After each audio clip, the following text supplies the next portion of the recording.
Para business leaders dan intellectual business community, kita lanjutkan dalam segmen ketiga diskusi kita hari ini, yaitu a new powerful model for employee motivations, yang kita ambil dari Harvard Business Review bulan Juli Agustus tahun 2008. Dan masih bersama kita Pak Gunadi Sinduwinata, beliau adalah Presiden Director dari Indomobil Group. Pak Gunadi, kita masih bicara tentang motivasi employee, dan because you have so many employees, pasti you mengamati dan berusaha untuk to motivate them, karena kita tahu bahwa company is nothing without employees yang motivated, Pak, ya. Kita masuk ke dalam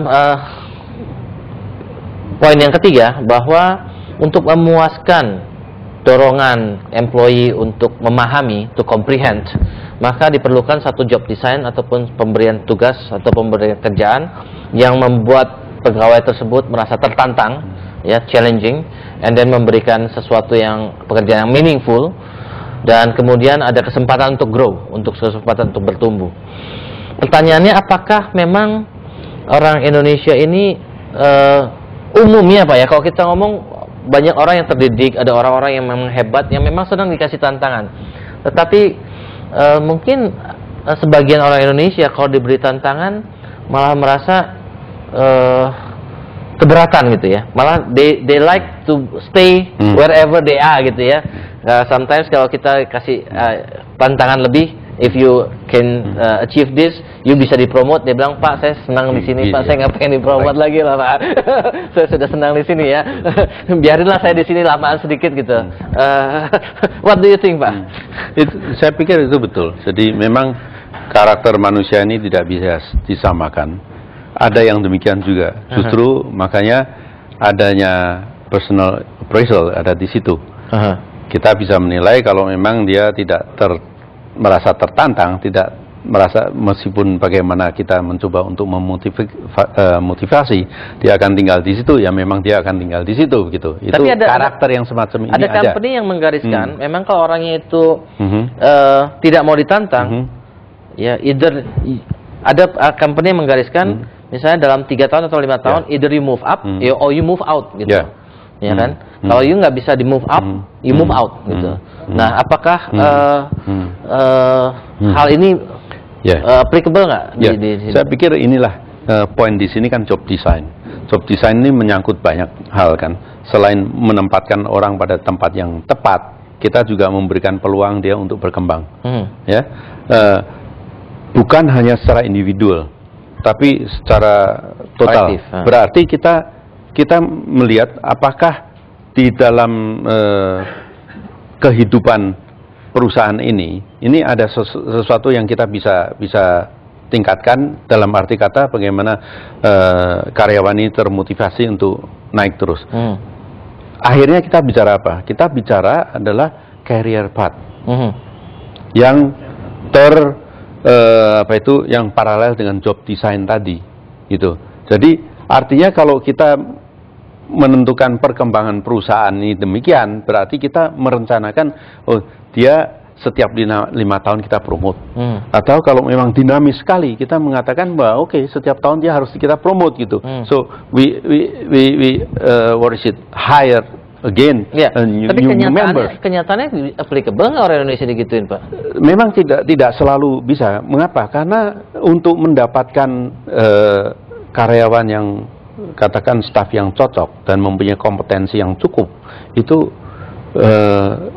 susah, terus terang aja susah. Mengapa? Karena kalau kita melihat susah berarti majority nggak bisa digituin, Pak? Ya, bukan. Kita harus melihatnya secara positif. Mengapa? Karena kalau bicara bisnis otomotif ini kan sebetulnya baru, meskipun 25 tahun kita sudah kan baru, berarti masih mencari polanya begitu. Ya, kita tahu juga waktu bank itu diregulasi, itu kan juga demikian.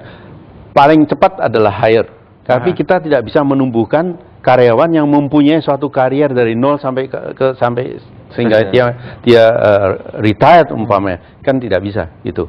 Nah, ini kenyataannya gitu. Sehingga kita terpaksa di dalam konteks yang kita katakan orang itu ternyata lebih senang stay, ya.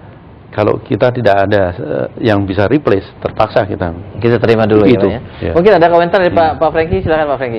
Ya, saya coba meletakkan diri dalam motivasi sebagai karyawan level CEO.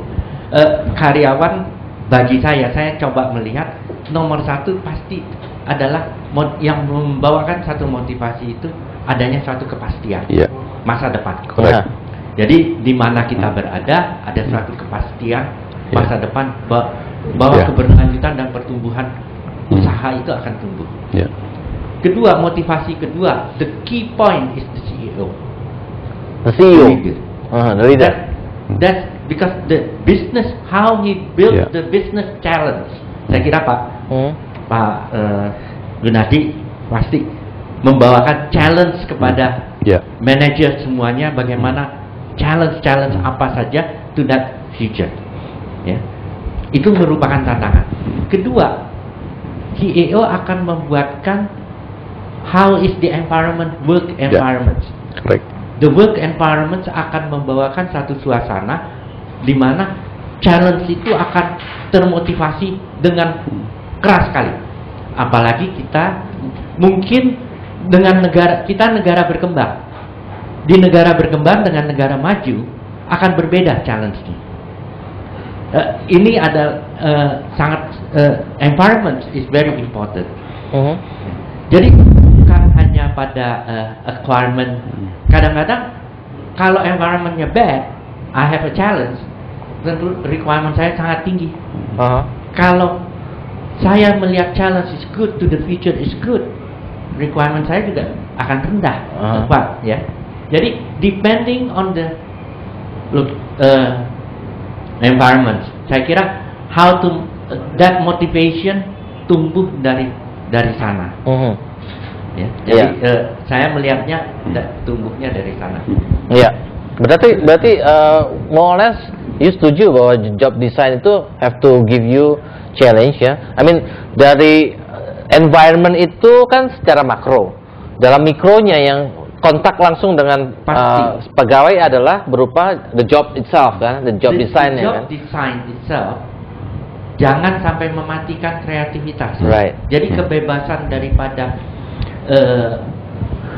para managers itu untuk berkreasi supaya juga terbuka. Kadang-kadang job design itu terus mengakukan sehingga karena itu mereka harus selalu ditekankan pada saat convert position dia akan convert.